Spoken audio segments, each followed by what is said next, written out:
След като видях вашия цвят, знам, че мечтата ми не е непостижима и вие може да ми помогнете.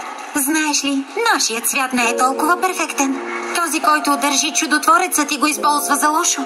И открадна чудотворците, които пазех. Ако не мога да победя монарха и да спася моя свят, как бих могла да ти помогна да спасиш твоя? Защото ти си на страната на доброто. Вие сте добрият облик на отровната калинка и черния нокът. Може да изглежда, че са по-силни от вас, но нямат вашите сили, защото не знаят нищо за доверието и приятелството. И аз се притеснявам като теб. В моят свят ме преследват безмилостно. Никой не вярва в героите. Всички се страхуват от върховния. Толкова съм самотен. Как не си се отказал досега? Държа се за единственото, което имам. Надеждата. Надеждата за по-добър свят. Надеждата, която и хората могат да имат. Едно решение може да промени целият ни живот. Плак, смяташ ли, че другият пазител на чудотвореца ми съм аз от другата вселена? Ами, знаеш, когато две сирена се правят от едно мляко, може да имат съвсем различен вкус спрямо озряването. Затова предполагам, че има такава вероятност, да. Тики, наистина ли смяташ, че човекът зад отровната калинка може да съм аз? Момичетата ме подкрепяха, както винаги. Наистина са страхотни, вдъхновяват ме всеки ден, всяка по различен начин. Саля сме най-добри приятелки. Страхотно е, че я имам в живота си. Много сме близки и винаги е до мен. Тики бързо ми стана приятелка. Винаги е позитивна и ми повдига духа, когато положението е безнадежно.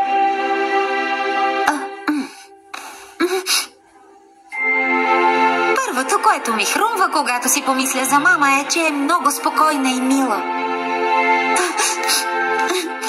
Скъподневниче, най-после знам защо Хокмот иска чудотворците ни. Ако обединиш този на калинката и на котарака, можеш да си пожелаеш нещо, но цената за сбъдването му е много висока. Например, ако робот стане човек, някой трябва да жертва живота си в замяна. Затова не бива да губим чудотворците си. Нямаш право на желание. Балансът на планетата е в опасност.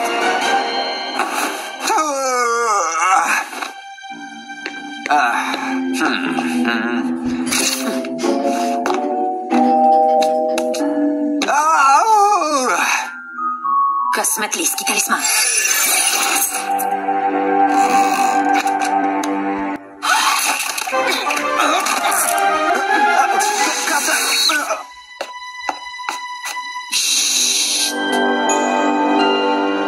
Ейтриан Агресте?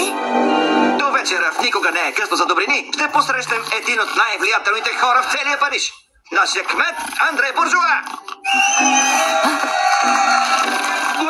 Благодаря. За мен е голяма чест. Добър вечер на всички. Грим. Разбира се. Трябваше да се досетя.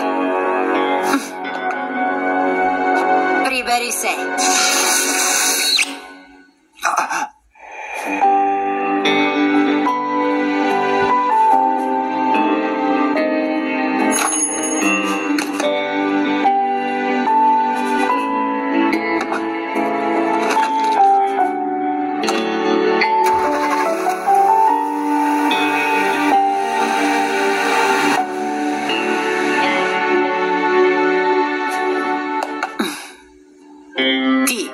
Познаваш ли ме?